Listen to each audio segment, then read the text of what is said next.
السلام علیکم ورحمۃ اللہ وبرکاتہ۔ جی میرے بھائی، آپ کا سوال ہے کہ لاٹری ڈالنا کیسا ہے، اگر یہ منع ہے تو کس وجہ سے منع ہے؟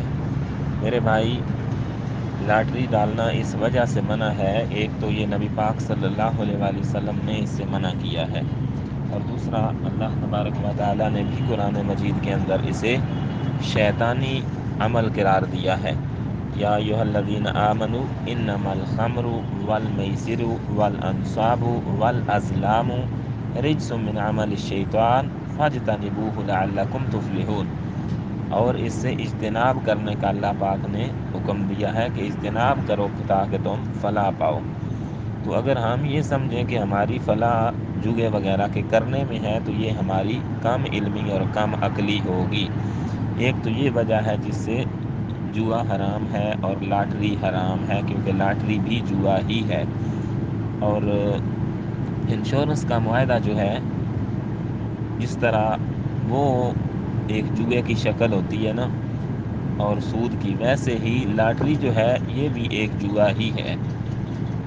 تو یہ بھی غرر کے اوپر مبنی ہے، یعنی جو لاٹری کے لیے ٹکٹ وغیرہ خریدتا ہے اس کو حاصل ہونے والے فائدے کا علم ہی نہیں ہوتا، اور وہ بیچارہ یہ سمجھتا ہے کہ مطلب متزلزل ہی رہتا ہے کہ پتہ نہیں مجھے یہ فائدہ حاصل ہوگا یا نہیں حاصل ہوگا۔ تو ایسی جو چیزیں ہوتی ہیں جو غرر پر مبنی ہوں، ان کو شرعی طور پر حرام قرار دیا گیا ہے، جن میں قیمت یا فروخت کردہ چیز نامعلوم ہو۔